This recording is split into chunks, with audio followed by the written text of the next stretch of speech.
why do we challenge ourselves? What drives us as humans to do things that are difficult, or in some cases, seemingly impossible? The route that I did in South Africa, it was the first ascent, and the initial times that I tried it, I didn't even get to the top. And it wasn't until I really learned those specific movements that I knew that the moves were even possible for anyone. Whether you're one of the best rock climbers in the world, a podcast host, or someone else, there are ways for all of us to become the best at what we do. With life as a metaphor, you just really need to take chances, and you'll never know unless you try. By putting myself out there, I think that's what's made me the professional climber that I am. All of that in an exclusive deal from mojogear.com that you won't want to miss. This is MTNmeister. Who are the MTNmeisters? Committing to the goal and galvanizing you and your team behind that one single focus. Being at peace with that fear and being okay with it. You gain a real appreciation for your life and for what you have. Learn about their extreme lives on rock, snow, and ice with your host, Ben Shank. Hello, everyone. Welcome to MTNmeister. This is your host, Ben, speaking. And today, with me, I have Sasha DiGiulian. Sasha, welcome to MTNmeister. Hi, Ben. Thanks for having me on today. For the listeners who don't know, Sasha is a professional rock climber and a student at Columbia University in New York City. She is a 3-time U.S. national champion, a female overall world champ. She's completed numerous iconic female first ascents all over the world. Sasha, congratulations on being named a MTNmeister among those other accomplishments. Thank you, Ben. I appreciate it. So, DiGiulian, what is that? What is your heritage? So my dad's family is from northern Italy, and that's where DiGiulian comes from. The town specifically is Arba, Italy, which is really in striking distance from the Dolomites. Okay, and you don't look very Italian. Well, in northern Italy, there are a lot of kind of olive-skinned, blonde-haired, blue-eyed people from the town that we're from. So southern Italy, absolutely not, but northern Italy, okay. I think I can fit in. And how often do people in the non-climbing world mispronounce your name? Oh, and in the climbing realm. And in the climbing world. People always want to say DiGiuliani. They're like DiGiuliano. And I'm like, there is no I and there's no O. Are you related to the old mayor of New York City? Giuliani. I just added a GI. All right. You added a bunch of letters. My last name is spelled Schenck. It's pronounced Shank. People tell me it's the longest one-syllable word they've ever seen. I get Shennick and Skank all the time. It's kind of annoying. Yeah, I would just call you Ben Skank. Ben Skank. Good enough. So you live in New York, and how do you like New York City? I do. I am currently living off campus in my apartment in New York City. I absolutely love it. I think that it's certainly a place that's great for me to be at right now. It's not a place that I see myself living for much longer than my college years, but having the experience to really live and explore in New York City when I'm like in my early 20s is such a fun environment to grow up kind of and mature. 100%. But do people in the climbing world say, well, what are you doing? Like, everybody seems to hate cities. I live in Boston and I absolutely love it. But all the time they're like, why don't you go to Park City, man? Yeah. You know, it's kind of surprising the amount of messages sometimes I get. Like, why are you in school when you're at the prime of your career? And it's like, because, you know, I was brought up to really value education, and for whatever reason, I knew from 10th grade that I wanted to go to Columbia. And that was in New York City, and I had been training with a coach named Vadim Vineker, who's originally from Russia but now living in New York City. And I drive up from Washington, D.C., which is where I'm originally from, and come train with him about 2 times per month. And it was something about New York City that I really like. People walk with a sense of direction, and the energy is just so palpable that it makes you feel like you're being a part of something while in New York City. Very good. I like the way you put that. What are you studying in college? At Columbia, I am studying nonfiction writing and business. I'm trying to figure out how do you balance your time? Like, student athletes in college have always really impressed me because both the academics and the athletics are huge commitments. You basically have a full-time climbing career. Has it been difficult to balance climbing in school? At times it is difficult to balance climbing in school, specifically because climbing is my career much more than just my sport. But I also have come to the point that I understand that in my career for climbing, I'll have kind of high points and low points, and I have to be structuring my training as well as when I'm in school. So during my summer breaks, I can really maximize my amount of time while climbing outside. And then during the fall and the spring semesters, I generally, with climbing, focus on training in the gym and traveling over the weekends for events more so than, like, climbing trips. So I did just go to the Red River Gorge, where I just did my project this last weekend, which was exciting. Because it's kind of rare that I can get outside in the middle of the semester just because of time constraints. My first 2 years were much more difficult for me to manage my time than I'm finding this year and hopefully next year are, simply because I had to complete all of the core curriculum at Columbia before I could really specialize my schedule and start taking classes that I chose rather than what I had to take. So my hours were more flexible, and I've just gotten more of a rhythm with how to manage time.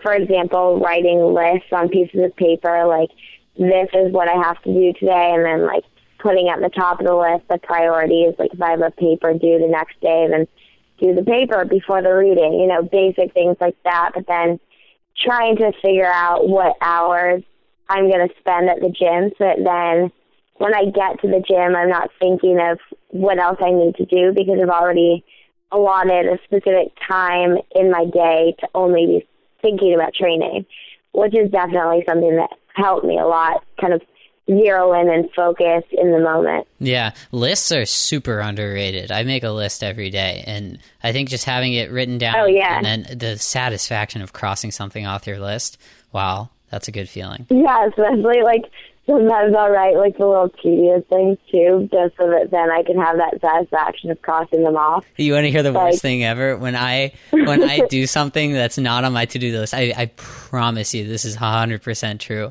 Almost always I will write it down after I do it and then immediately cross it off. You do that, too? I do the exact same thing.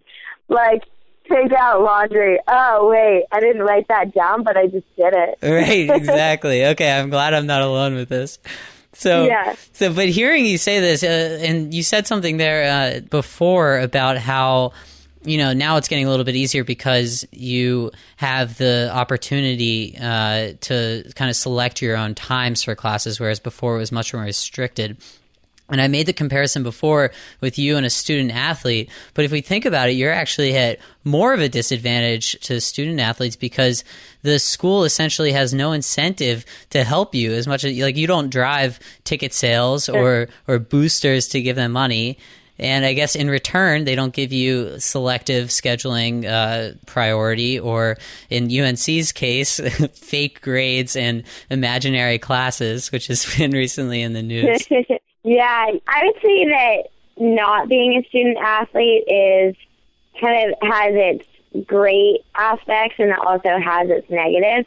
So to begin with the negatives, I guess, for example, the teachers definitely don't give you leeway for if they're like, I have to go and speak at the ESPNW Summit the teacher is just like, well, that's an unexcused absence, so don't miss another or else I'm going to have to fail you because you can't miss. That's for a seminar class that I have, but I can't miss more than 2 classes per semester or else, it's discussion-based and he can't pass me, which is absolutely ridiculous because the class is going well for me anyways. But on kind of like a more positive note is, no, I don't have special circumstances set by the school, but I also can make a living off of my sport, which is something that student athletes can't be doing. So I have to be doing kind of extra work that I enjoy doing, but as a part of, I guess, building the brand that I am, on a side note of pure athleticism with my climbing career. But I'm also, that's how I'm paying for school and that's how I'm paying for my life, essentially, which is something that, like, if you're competing in the NCAA, then you can't be earning any money, which I think is actually kind of surprising given, like, the state school performance in football and the ticket sales that you're driving. But meanwhile, I mean, you're just, doing it for the benefits that the school can provide you that aren't monetary. It is very interesting. It's an interesting contrast between you and student athletes both have to juggle their time accordingly. But yeah, you have that benefit of obviously supporting yourself financially. I'm curious. So Russell, who used to co-host MTNmeister with me, he loved this thing called the pumpkin theory. And there's a book about it called The Pumpkin Plan. And I haven't decided if I quite agree with it yet. But I'm curious if you have any thoughts on it, Sasha. Tell me more. Tell you more. Basically, the pumpkin theory says that all of your commitments are like pumpkins in a patch, right? And the way a pumpkin patch works is that these pumpkins are all fighting for nutrients, and some of them are better at using the nutrients and grow very rapidly, and then others are basically duds, but they steal the nutrients from the good pumpkins. Now, and there's some feisty pumpkins. Yeah, and this is, I should say, what a great time to bring this up as Thanksgiving approaches. Yeah, so fitting. Right. But the good pumpkin farmers, which in your case would be you in this metaphor, are able to identify which pumpkins are duds, and then they cut them out so they quit stealing nutrients from the healthy ones. So this pumpkin theory says that we should just focus on one pumpkin, which in your case, your pumpkins are school, are climbing, or maybe charity commitments. This is saying focus on one pumpkin and make that pumpkin as robust and delicious as possible. And then don't spend your time with those other things because you're stealing your resources. So have you ever considered cutting a pumpkin? It's funny because the pumpkin theory sounds very much like Play-Doh. Oh.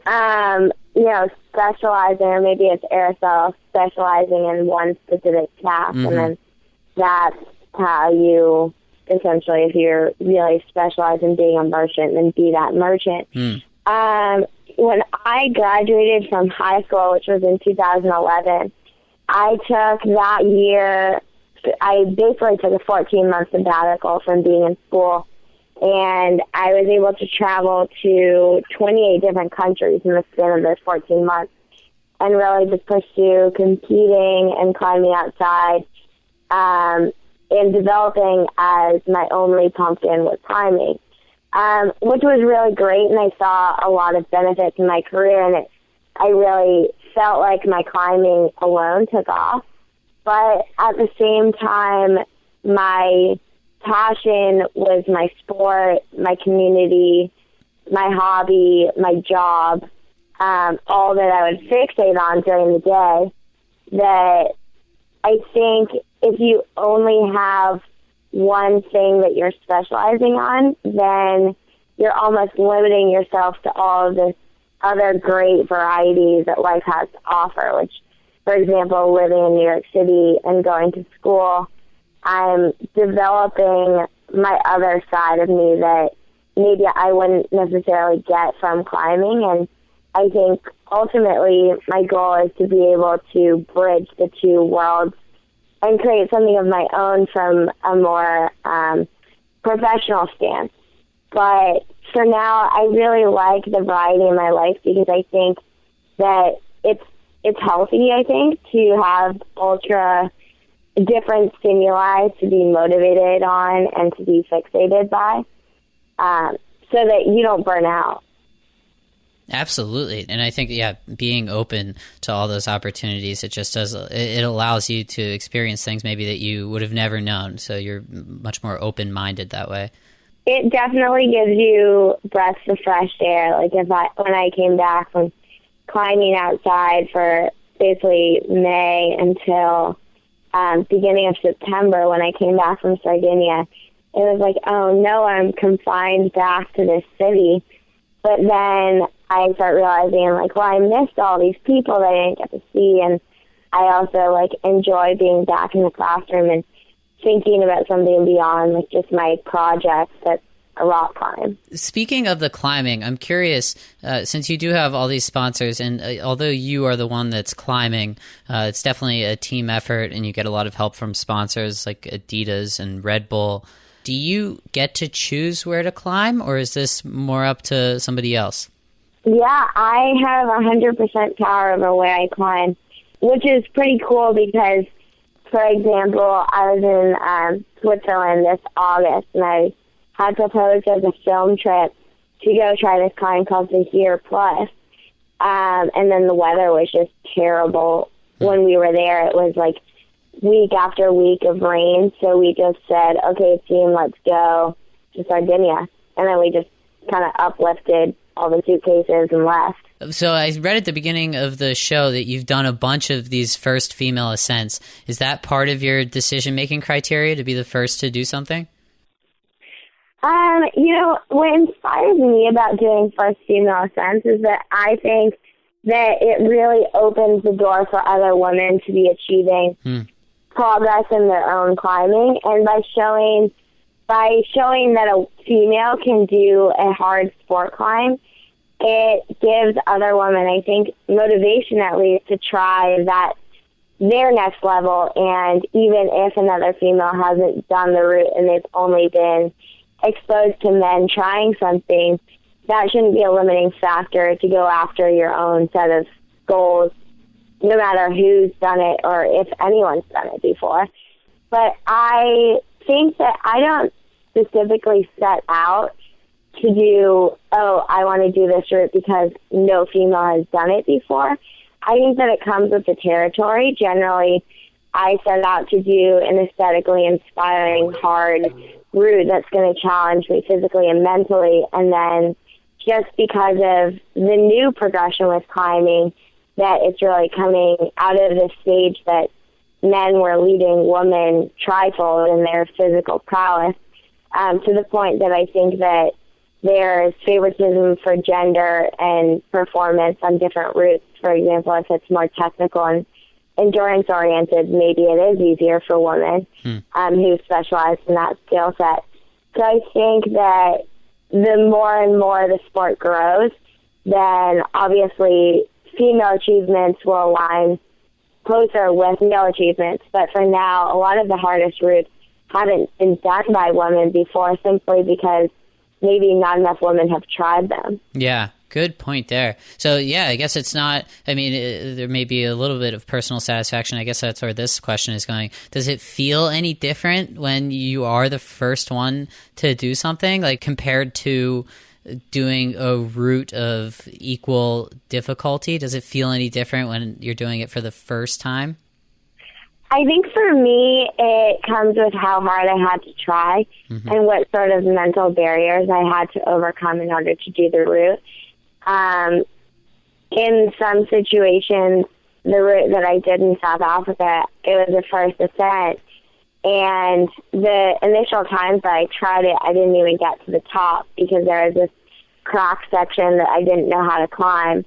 And it wasn't until I really learned those specific movements that I knew that the moves were even possible for anyone. And I think that that's a really unique process because you learn something about your own skill set, but you also learn something that opens doors for other climbers to go experience themselves, which is pretty exciting and unique about first ascents as well as first female ascents. You're really setting the precedent and raising the bar for female climbers. Yeah. The whole first thing, have you ever thought about this? Like, I bet you every person in the world has done something for the first time that nobody else has done. Like, there's so many things to do in this world, you know? There's so many, like, this was the first person to tie their shoe backwards while riding a scooter with one hand. Right, exactly. I don't know if that's been done before. This reminds me of my childhood. When I was younger, do you know what cinnamon toast waffles are? Yes. Okay, so for some reason I loved those when I was a kid. And they come in the smaller packs, but then they also come in like the 16 pack of cinnamon toast waffles, which is the really big box. And I ate an entire box of this is when I was maybe like 12 years old. And I after I ate it, I was like, I might have been the first person to eat an entire box of cinnamon toast waffles. Cause like who would think to do that? Yeah, that's what I guess Guinness World Records are like the higher numbers, but you could be like in the Guinness book for the most cinnamon toast waffles eaten in one sitting. Right, exactly. So I got that going for me, which is nice. Yeah. You're ticking off first ascents on huge climbing walls, but hey, whatever. I'll trade. I mean, I would love to just sit and eat waffles for a day and break records. Yeah. On the topic of climbing, Sasha, for this next question, I want you to put aside all of the humility and modesty that you've had in our conversation thus far, because the question I want you to answer is, why are you better? And there are rock climbers aspiring to be great in this world, and you may have been there at one point. I just want to know, like, what has made you better? And this obviously isn't only relevant to rock climbers. Everybody wants to be good at what they do. So what makes you so good?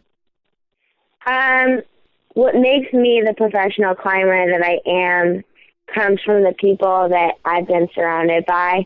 I've really been lucky in my career. I've been given such great opportunities to go out and pursue my dreams after setting kind of a precedent of, hey, this is who I am, and this is what I believe I can do, and this is why you should support me in going out after my dreams. And then having that request answered to, both initially by my parents who financially supported me up until when my sponsors completely supported me financially, as well as, I started climbing at Fort Rock Climbing Center in Alexandria, Virginia, and I was 6 years old at the time. And then one Saturday morning, about a year and a half later, I just walked into the gym and stumbled upon a competition and stumbled upon a great coach. So based on all of these moments that kind of added up to contributing to my experience for the last 16 years has really helped my career advance, as well as I guess both where I've been able to go with my climbing, but also how I've gotten on my feet to take climbing to the next level that I want it to be taken to. I think it really comes with taking advantage of opportunities and just putting yourself in the ring. When I graduated from high school, I flew directly to Europe on my own, and I set up camp initially in Innsbruck, Austria, and just said, well, my goal is to do really well at the World Championships, and that's what I'm going to apply myself to do initially. And so I went and I trained in this facility with people that I met along the way from the Austrian national team and other European World Cup competitors. But I didn't know anyone going over. I just kind of immersed myself in the scene. And then it advanced, I guess, throughout that year. Whenever I thought of some climb that I saw a video of someone doing that, I thought, hey, that looks really neat. Like, even how I saw Pure Imagination, I saw the video of Jonathan Seagrass by Three Strings Media productions. And I thought, that climb looks really fun. I'd love to go try it. Put grades aside and just go and get on what inspires you. And I think that with life as a metaphor, you just really need to take chances, and you'll never know unless you try. So by putting myself out there, I think that's what's made me the professional climber that I am. Yeah, a few comments on that. First of all, you might like the quote from this guy named Jim Rohn, who said, "You're the average of the 5 people with whom you spend the most of your time," which I like that one. Oh, I love that. Yeah, that's pretty cool. And then also, yeah, like you said, being open to different possibilities, seeing where they take you. Another thing, which you said there, you said, I stumbled upon a good coach. I've been really lucky to be around the people that I have. I wonder how much of that is due to just an optimistic outlook and being positive and taking opportunities as they come, whereas other people who have a different attitude may stumble across that same person, but for whatever reason, let's say they're pessimistic or just a terrible person, don't see it that way. I wonder how much outlook makes a difference. Yeah, I think and I'm not saying that your coach is bad by any means. I'm just saying that outlook. Yeah, no, I totally get what you mean. If you're just harping on complaining about your situation, it's not really going to change anything. So I think just making the most out of what you have and take it, like living in each moment to its fullest, being happy. It's like, I love that saying, when you smile at life, life smiles back at you. And, I try and be as optimistic as I can about, obviously, I'm human and I get really stressed out and probably go through, like, moods where the people who I surround myself may not want to deal with me. But for the most part, you just have to be thankful and think of what you have going for you and what the current situation is, and then just move from there. Yeah. Being pessimistic doesn't really get you very far. This next question is maybe a little bit pessimistic, but realistic at the same time. So we've heard that younger climbers are better because, they're lighter, and for some reason when the body matures, it doesn't always go along with the climbing. It would seem to most people like 22 would be your prime, but I've heard that younger climbers can be better. Is it possible that climbers your age are starting to get worse, and does that scare you? Are you calling me over my hill? I'm not. I mean, obviously, your climbing hasn't gone over the hill yet. Yeah, I get what you're saying. No, I mean, I think it's so inspiring to see the new generation taking the reins of climbing. Mainly, I think it's shown in climbing areas where height isn't a factor, and there's a lot of intermediates as well as climbing competitions, because climbing in the gym is quite gymnastic. I live in New York City, as does Ashima, and I think that she is the future generation. She is an incredible climber who has great technique and is passionate about the sport. At the same time, I was just at the Red River Gorge this last weekend, and I was climbing with this little Australian girl who is 10 years old named Angie. 10 years old? Yeah, she was 10 years old, and she was working on a 513D. At 10, I was not climbing that level. But I think that it's really natural for the sport to, as it becomes more popular and there's better facilities, more scientific training programs, more access for people to apply from going to gyms to going outside, it's inevitably going to, and growing in numbers. The bigger the field there is, then the stronger the field it's going to be. And I think that kids are starting younger and younger.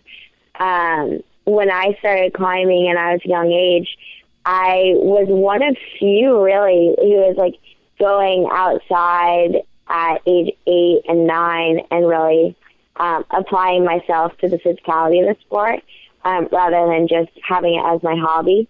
But I don't think that climbers in like the 20 to 40 age range should be worried about going over the hill at all, because with climbing, there's so many different aspects to the sport, and so much of it is a mental game. And I feel like the more years that I spend in climbing, then the stronger my mental game becomes.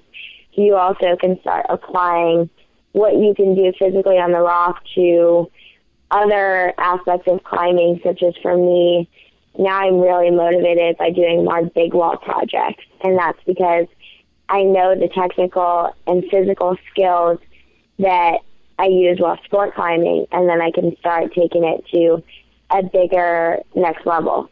Yeah, you're going to be like the Tim Duncan of climbing soon. You no longer rely on your athleticism, but you're just a veteran. No, I'm definitely exaggerating. Well, when I'm looking for data, I'm like, what is the easiest method? Because I am not strong enough to do this method. Okay, so the question everybody's been waiting for, we ask for a gear recommendation from all of our guests, Sasha, and I will say that we don't always talk about gear on this show, but when we do, we prefer that it comes from a three-time U.S. national championship, three-time U.S. national champion, a female world champ, and someone who has completed numerous female first ascents. Sasha, give our listeners something they have to have. Oh, I have to say two things quite applicable to climbing directly. It's the VXI climbing shoe by 510, and it is such a revolutionary shoe. It's super soft. You're basically giving your feet the opportunity to be two new hands. I would absolutely recommend my ProTech foam roller. Last spring I tore the meniscus in my knee, and that was due to tightness in my IPD band. And ever since, I've been rolling religiously, and this product really saved my knees, but also my overall performance in my legs. The next gear that I would recommend is something that's for a broader audience, which is my life-proof phone case, because I cannot tell you how many times it has saved me from breaking the screen of my phone. Because if you're like me and drop your phone everywhere you go, then this case is basically invulnerable to dropping. You can have it out in the rain and it's still going to function. Even speak on the phone in the shower, which I'm yet to do. You haven't done that yet? But this case makes it possible.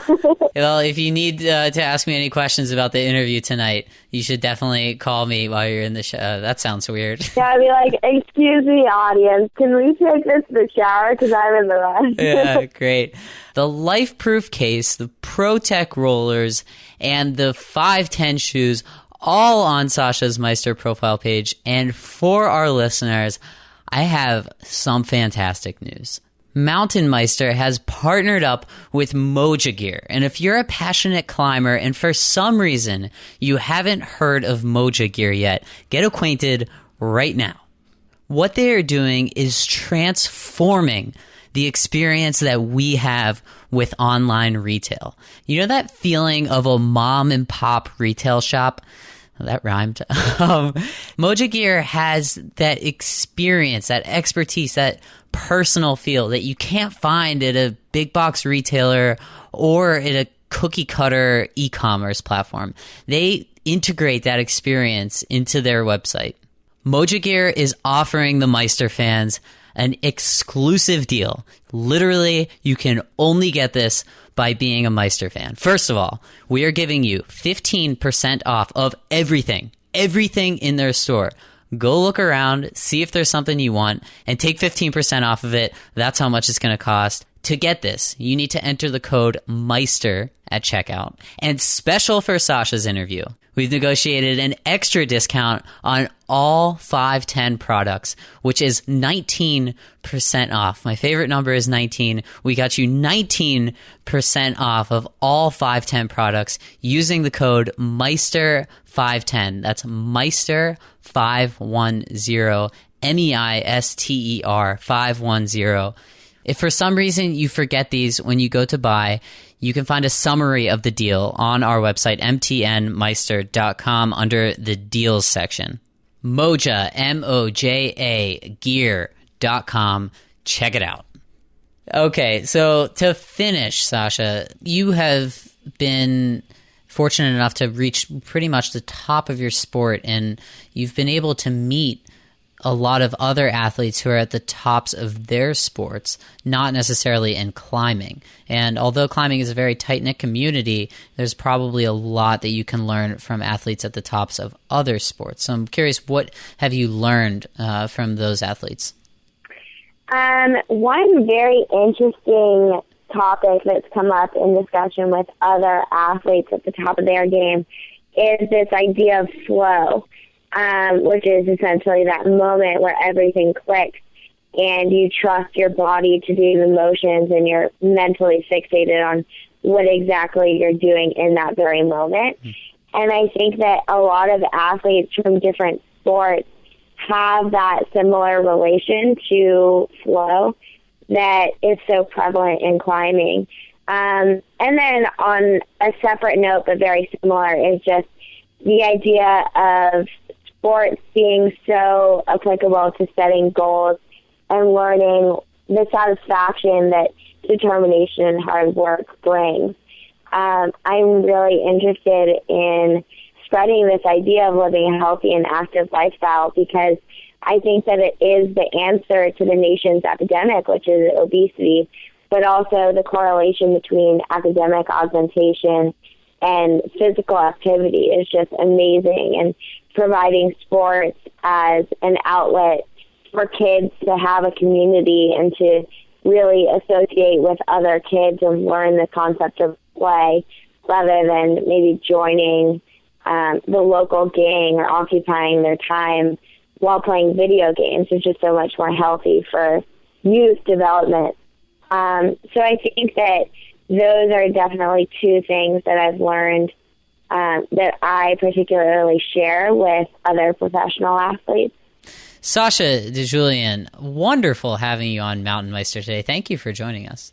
Thank you so much for having me. For the listeners, check out Sasha's Meister profile page on our website, MTNmeister.com. You can also connect with Sasha through multiple social media platforms. That's the benefit of technology these days, among many other things. Sasha, how can our listeners connect with you? Okay, so I am on Instagram, Twitter, and Facebook. My Facebook page is Sasha DiGiulian. My Instagram is Sasha DiGiulian, and my Twitter, no doubt, is Sasha DiGiulian. Great. We will have those links posted to your Meister profile page as well. Sasha, have a wonderful rest of the day. Thank you. Likewise.